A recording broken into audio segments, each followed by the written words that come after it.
Okay. So good morning, everyone. Welcome to our Homestead Exemption class. I'm joined with Scott. Scott is a renowned real estate lawyer, and he's going to tell us about some of the changes that were enacted at the beginning of this year. This is really important information, so we're glad that you're here today or that you're watching the recording that we have sent to you. And Scott, looks like you're ready to go, and I'm going to let you take it away. Okay, great. Let me make sure I've got everything set up here schedule-wise. I've got, okay, everybody can see the screen sharing. I was having some technical difficulties there for a minute. I think it looks good, Scott. Okay, here we go. All right, so yes, thank you for the introduction and happy to be with you all. Homestead exemptions, it's something that had been in the news last spring when the legislature was making major changes to judgment liens and homestead exemptions. It's something that will affect all of you in the title industry, especially if you come across situations where a seller has a judgment recorded against them. What the law has been, or what we understood the law to have been for the last nearly 100 years, has changed in a dramatic way. And so we need to go through that. What I'm going to do today is we're going to, here's the summary of what we're going to talk through. And apparently my computer system is very slow, so bear with that. We're going to give a little bit of background about why the change. There was a particular case that I handled in 2018, 2019 that spurred the legislation to come along. Just go over big picture on the amendments itself, and then we're going to jump into some specific scenarios for you, real world scenarios for you to apply to see how this is going to affect your escrows. And then I'm going to talk a little bit about the notice requirements. That's the biggest thing that is part of this new legislation, is that for these situations where judgment liens are now attaching, there's certain circumstances where notice needs to be sent. And then we will talk about the priority issues. And then we'll wrap it up with questions at the end, or feel free to text Sarah on or chat with Sarah, and we can get to any questions. And feel free to interrupt me at any time, Sarah, if anybody has any questions like that. Sounds great, Scott. So, I will be monitoring the chat. You got it. So why the change? This case here, the Pacific Western Bank v. Castleton case, decided by the Court of Appeals in 2018. That was the most recent time that the courts had dealt with the homestead and judgment lien situation. And it was a big deal because here we had a $5.2 million judgment. This was one of the title insurance companies involved in this. And as it happens, sometimes people miss judgments, and you know, it's a small credit card judgment and some other judgments that might be out there, and the title companies might pay those off, you know, and we can negotiate a settlement. But a $5.2 million judgment is a big deal. The property value, or the property sale, was at $535,000. So the title insurance, the policy was, of course, for that price of $535,000. So this was real money that we had to deal with for one of your title companies. And this was a situation where the judgment was just missed.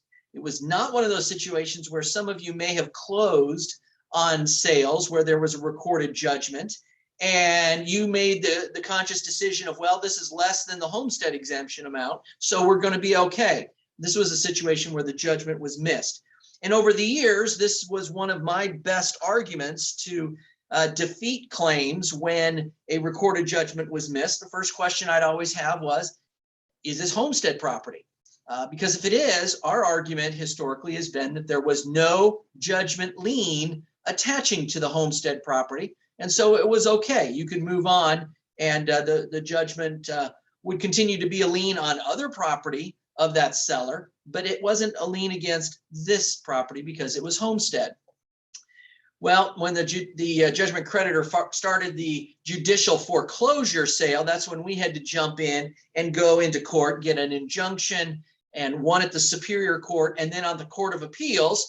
The Court of Appeals confirmed that any person entitled to a homestead exemption holds the homestead property free and clear of the judgment lien. That was good news because that's what the title industry understood the law to be.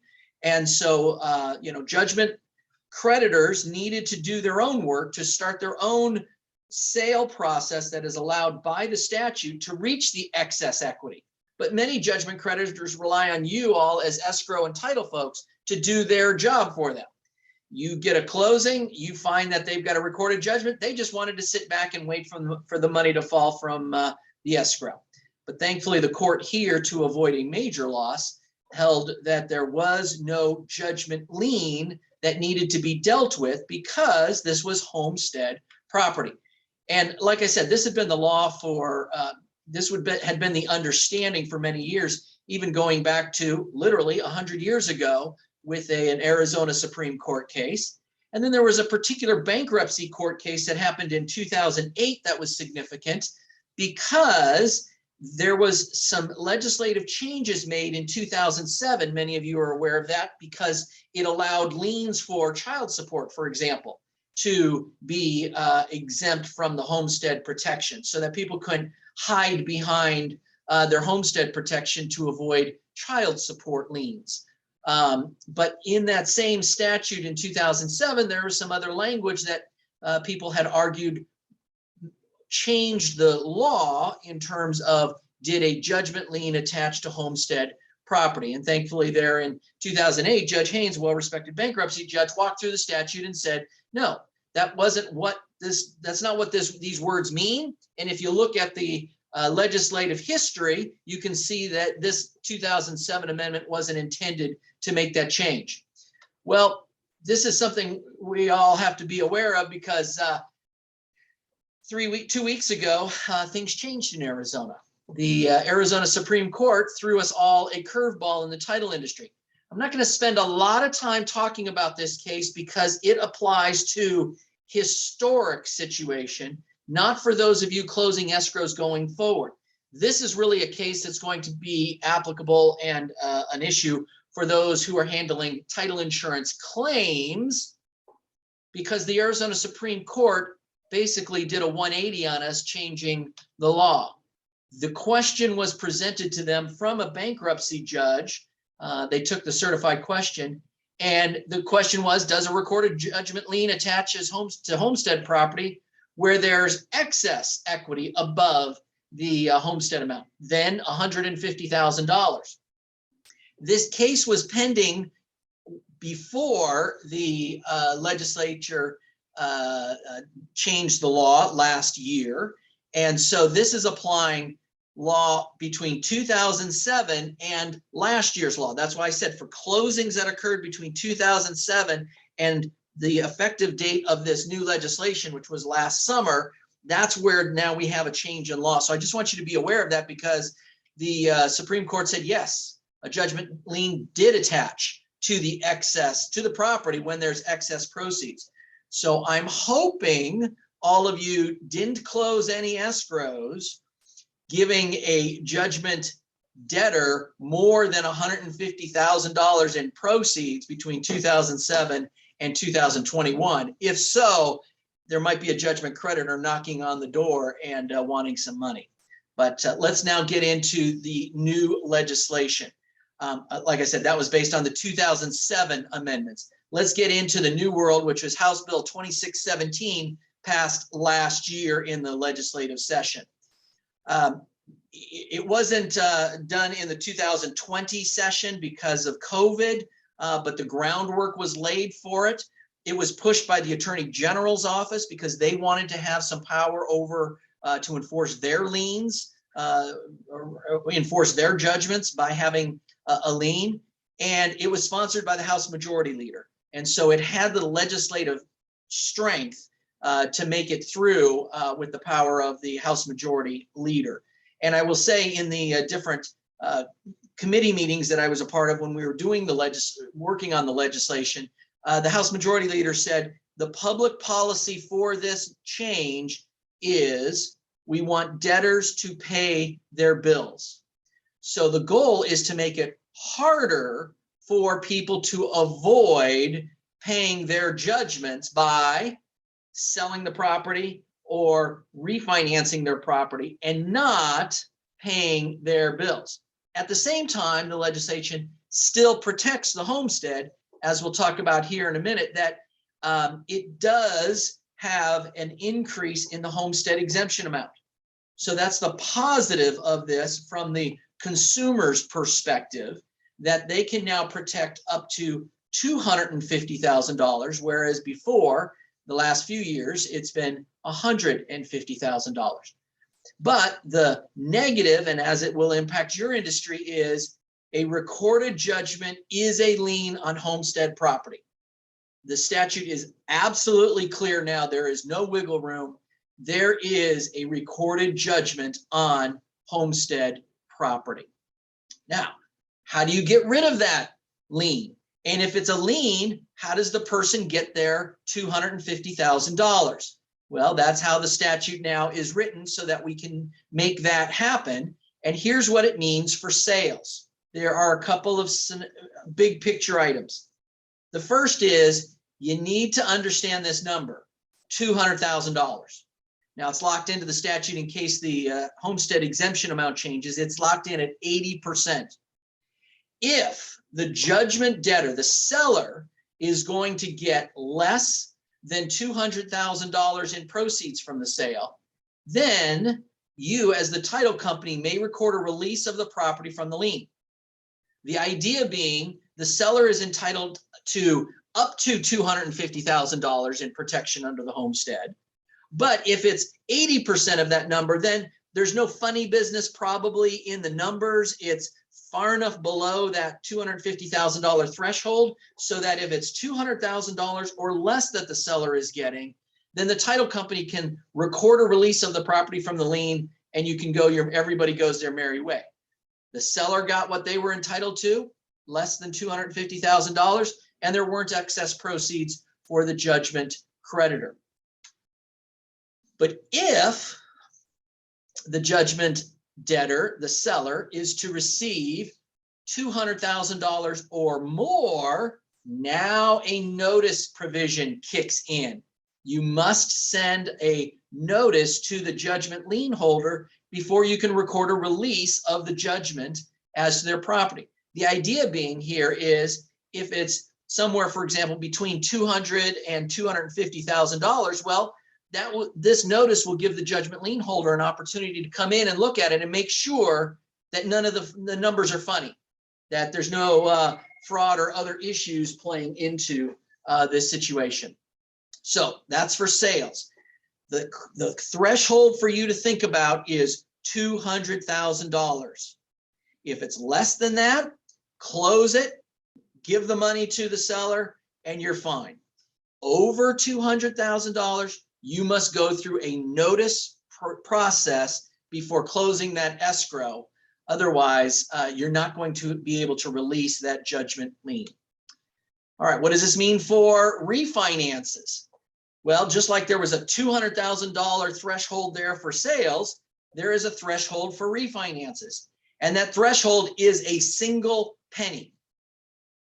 If there is not a single penny coming out of the refinance, in other words, it's a refinance solely for the purpose of taking advantage of a lower interest rate, for example, and there is not a dime taken out for the refinancing, the owner of the property, not a single penny, then the title company may record a subordination of the judgment lien, because obviously the new lender is going to want to have the first priority position. And if there's a judgment lien that's been recorded, you're going to have to subordinate the judgment lien to the new lender. And as long as there is no money coming out to the debtor, or, for example, credit card payments or anything that's money payable for the benefit of the debtor, then you can do this subordination. But if there is a single penny, you can't do a refinance. What those of us who were involved with the title company, for the title companies on these committees that were working on this legislation, we're pointing out is we see this is going to be basically freezing refinances for judgment debtors. And as you know, some of the legislators pointed out, yeah, that's the point. They didn't want people pulling out their equity from their home and avoiding paying their judgment that was recorded against them. All right, so let's run through some specific scenarios. By the way, any questions at this point to start with?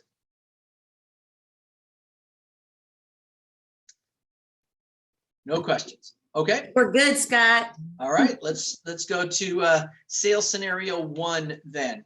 Let's walk through this. This is where the proceeds is less than that 80%. So the rule is you may record a release without paying the judgment lien. So let's take an example, a sale price of $400,000 for a home. And let's say there is a deed of trust that's $200,000 with priority over the judgment lien. So in other words, there's a deed of trust was recorded maybe when the person purchased the property so many years ago, and then later a judgment is recorded. So as far as priority, the original deed of trust is in priority. So at this point, there is $200,000 in equity, it appears, but there are $30,000 in reasonable closing and real estate agent fees. The statute says that those are part of the calculation to determine what kind of equity is available to the debtor. So the situation is the judgment debtor or seller is going to receive $170,000 from this sale. How do you get that number? 400 minus 200 minus 30. That's the calculation you're going to do and show on your settlement statement that the debtor is only going to receive $170,000. Well, in that situation, because it's less than $200,000, you as the escrow and title may record a release of that property from the judgment lien so that the new buyer and the new lender, if it was a financing purchase, are in first position as to that property, and there is no judgment lien that will continue on and affect the new insured buyer and new insured lender. So that's the scenario when it is less than 80%. Sales scenario 2, when it is between $200,000 and $250,000, we need to look at that. And here is where you have to give notice because it's above $200,000. The same example, $400,000 price. Now let's say that the deed of trust is $150,000, not $200,000 of priority. So right here, it looks like there is $250,000 in equity. But again, you take, let's say, estimated $30,000 worth of closing and escrow and real estate fees. The debtor is going to walk away with $220,000. Now, this is less than $250,000. It's less than the homestead exemption. So it may be that the judgment debtor is going to walk away with all $220,000 of those sale proceeds, but you have to send a notice to the judgment lien holder, and they have to be given 20 days in order to object to the sale, to object to the numbers, to object to what's happening in this escrow. You know, maybe there's some funny business on the sale price, for example, that causes it to be lower than what it might actually have been, so that the judgment lien creditor can come in and maybe investigate to say, wait, you sold that to your brother-in-law way low price, and then he's going to flip it to somebody else at a much higher price. And then there's going to be a kickback maybe. So it just gives the opportunity for the judgment lien holder to make sure that it is legitimately going to be that the judgment debtor, the seller, gets less than the $250,000. All right.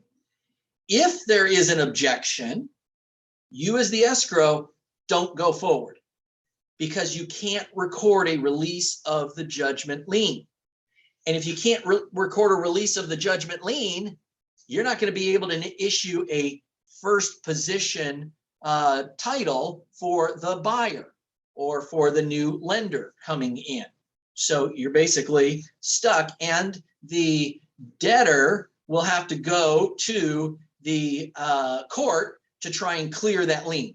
And then there's issues there, but basically your escrow is going to be dead in the water, because by the time they get through court a year later, or something longer than the time of your escrow, then your buyer is probably moved on somewhere else.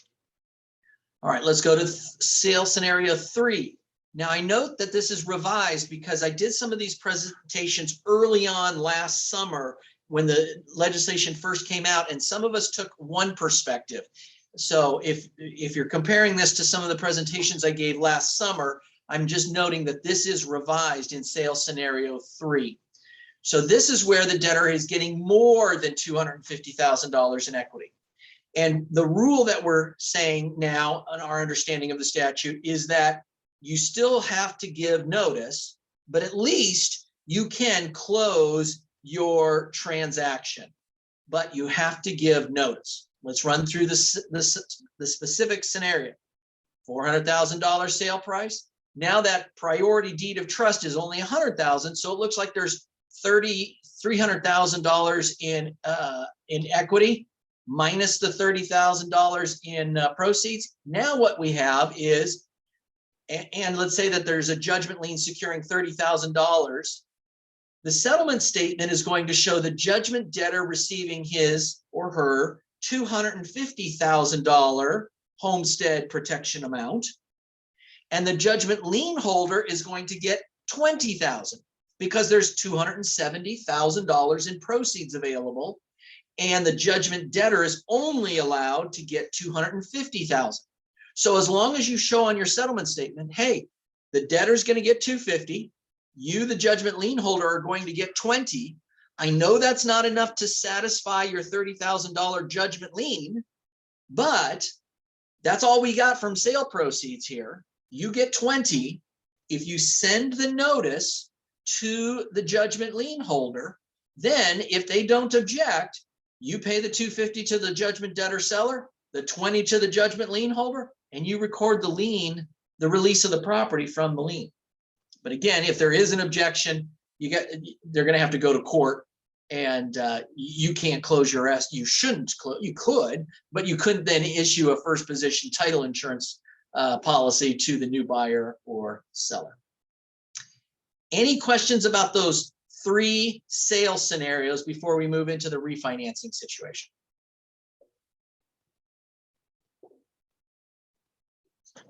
Okay, hearing none, we will move on to our refinance scenarios then. So again, there's only 2 scenarios. If there's no cash proceeds to the judgment debtor, then you may record a subordination of the lien. So the example, there's a home value of $400,000. There's a deed of trust with priority of $100,000. Although the debtor could pull out $300,000 in equity, as long as reasonable fees and closing costs are charged, those are not considered refinance proceeds. Those are just considered costs of getting the refinance. As long as those are reasonable and the judgment debtor receives no money whatsoever, even though they could have pulled out $300,000, they didn't. Go ahead, you can close escrow and record a subordination of the judgment lien to the new deed of trust. The reality is, how many times have you ever seen this situation? I've done some refinances over the days before, and sometimes to take advantage of a lower interest rate, and that was my primary goal. But don't you always have the lender going, oh, take some money. Oh, you could buy this, or you can do that. It's hard to say no when they're throwing money out at that way, going, you got the equity, you can take it. If you take a dime, there is going to be a problem, and you cannot record the subordination. All right, let's give a little twist on this refinance scenario. What if, same facts as before, but the refinance fee, well, let's say the refinance fee is $50,000. And let's say that refinance fee just happens to also be paid to the judgment debtor's friend who's doing the refinance. Well, obviously that's, I've heard some hard money lenders charging some big fees, but for $100,000 refinance, A $50,000 refinance fee, that's probably unreasonable.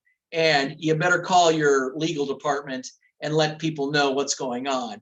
And I would absolutely not close that refinance, because that's not a reasonable fee. And there's obviously somebody trying to work the system here, and you're not going to be authorized to record a subordination of the judgment lien.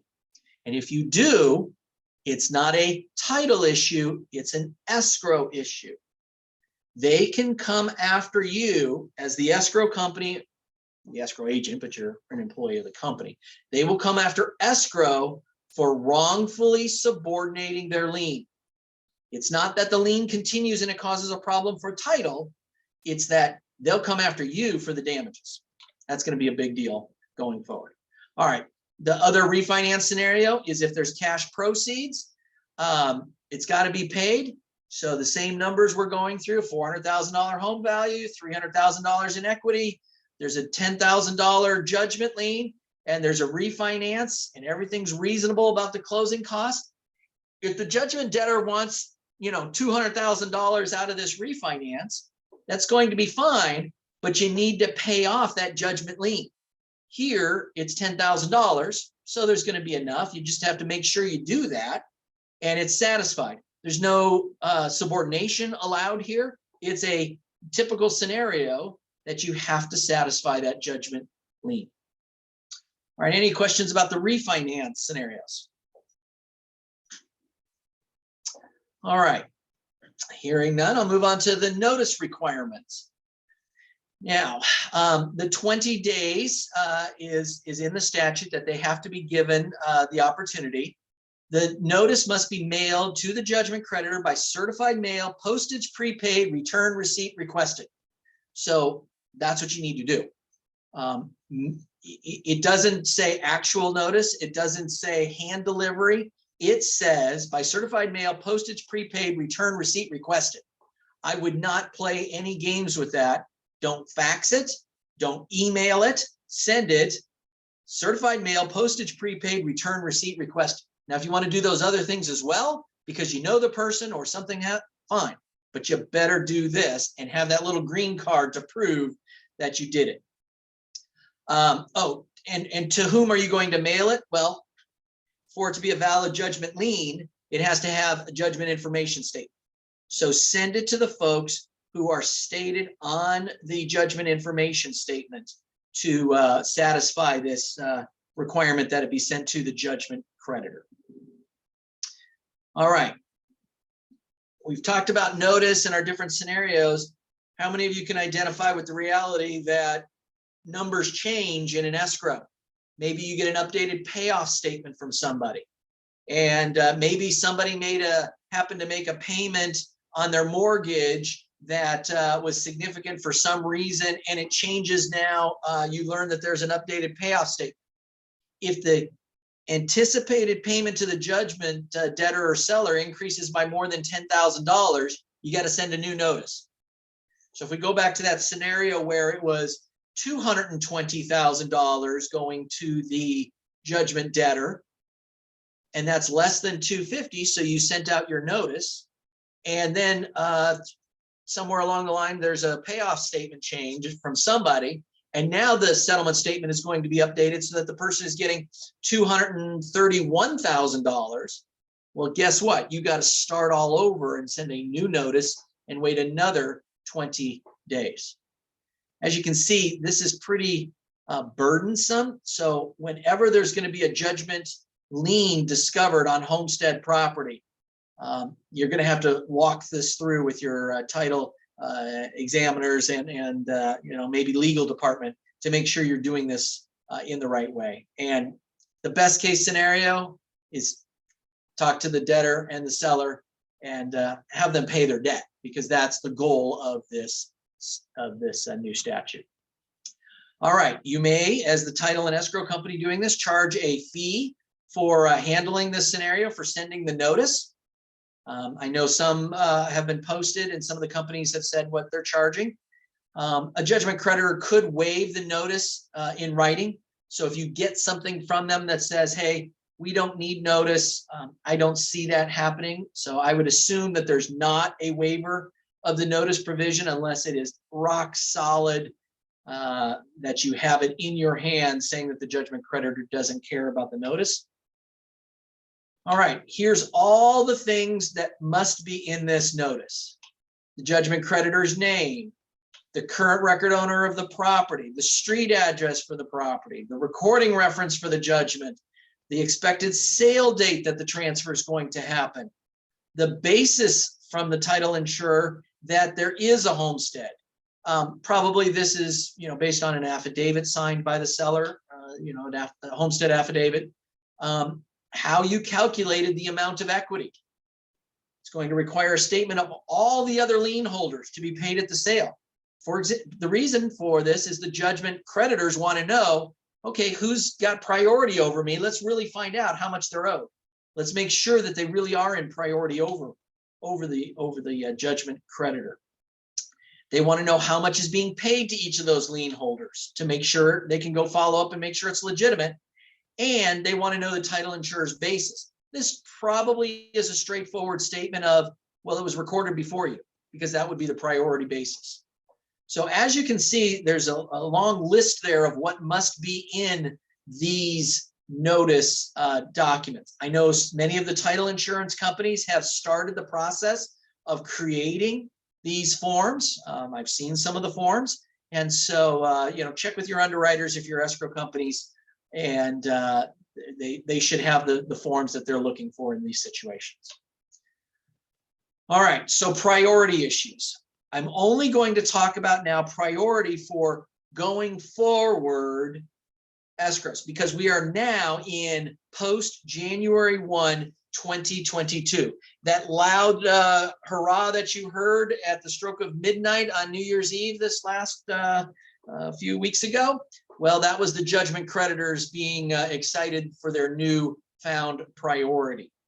Here's what the statute says. For any sale, transfer, or refinance that is completed on or after January 1, 2022, judgments that are recorded before January 1, 2022, and that are still valid attached to the homestead property are enforceable and create judgment liens as prescribed by this section. In other words, those judgments that were recorded, it could have been recorded in 1986. And as long as it's been properly renewed, and as long as it's still valid, on January 1, 2022, it attached to the property. And now that you are closing an escrow, which would be after the date of January 1, 2022, so that homestead property is now subject to that lien, your new escrow that you're closing tomorrow, that you're closing today, is junior to that judgment lien. Even though it was recorded back however long ago, and even though the law pre-2007, and we're still working out what the Supreme Court says as to priority, whatever that may have been in the past of whether it was a lien or wasn't a lien, based on this new statute, it is saying for any escrow after January 1, 2022, that recorded judgment, if it's valid, is a valid judgment lien, and you're going to have to deal with it. All right, so that priority about things before January 1, 2022, here's what the statute said. And again, this is really more for those of you who may be involved in claims. The legislature said, for any sale that took place before January 1, 2022, a judgment lien doesn't attach to homestead property. Basically, they were taking the position of Castleton saying, okay, that's what Castleton, the 2018 case, said. There is no judgment lien. We're going to take that position and agree no judgment lien so that you could close escrows last year with the understanding that there was no judgment lien. But the Arizona Supreme Court said there was a judgment lien. So that's going to be an open question for us to have to work through. What years does that apply? What years doesn't that apply? But that'll be for any claims that may happen if you all closed escrows after 2007, where there was more than $150,000 paid to the judgment debtor seller. All right. Any questions?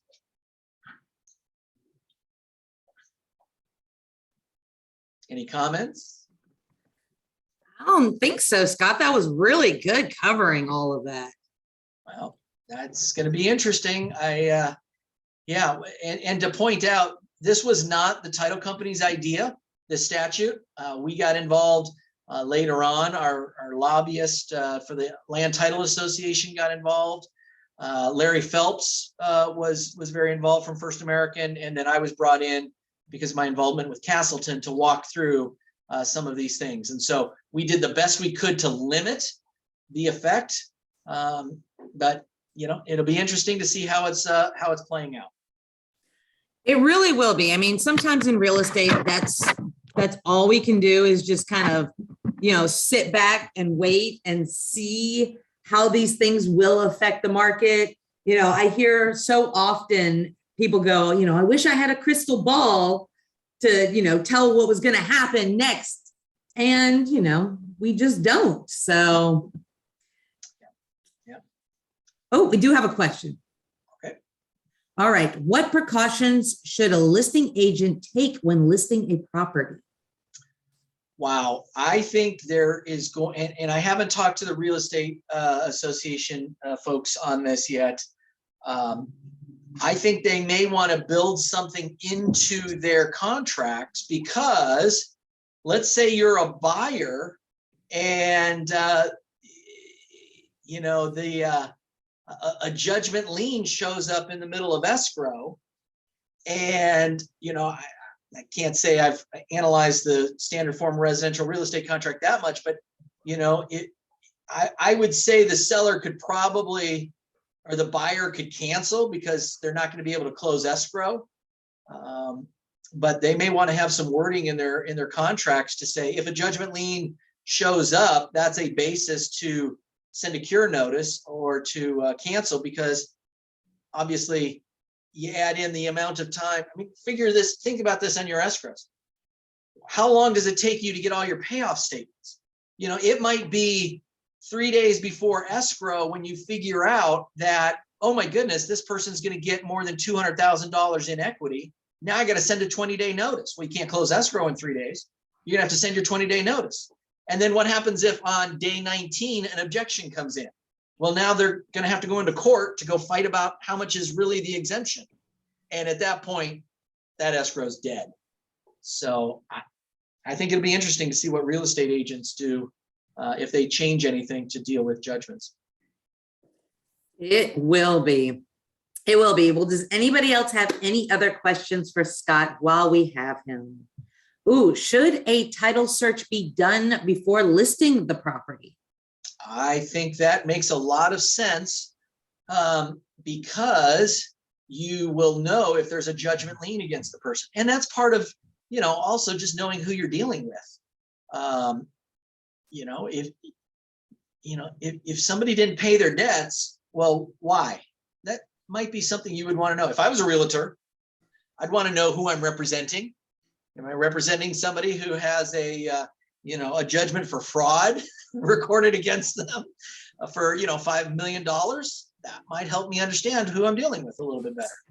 Yep. I've had an agent before that there were liens from racketeering on a property. Yep. And there were a lot of liens to be paid off, bail bonds. I mean, it was ridiculous. It's still in escrow because of the amount of liens on the property. Like, it has been a nightmare, but at least the agent knew from day one, before it was even a listing, that this was going to be a handful property. Right. So yeah, it's always a good idea. And especially in a seller's market too, where the sellers get to select the title company. I think that title companies are very willing to go ahead and put in that pre-title work, so that, like you said, Scott, so that they know who you're dealing with. Yep. All right, guys. Any other questions for Scott while we have him? Those were both very good questions. Great. Well, before we leave, if nobody has any other questions, remember, Gus Rosenfeld, we've got many lawyers here. We do all kinds of work. So anything that is real estate related, not just title and escrow, if it's probate or any other issues that are out there, send them my way. I'll find the right lawyer here at Gust.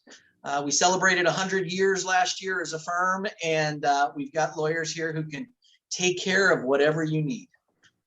Absolutely. Scott, we get these questions all the time. Who's a great real estate lawyer? And so I'm glad to have met you today as well. Yes, Richard, I will go ahead and I will send this link out.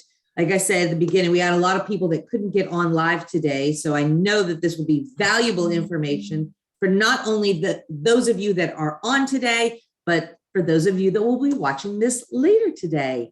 So thank you, Scott. Take care.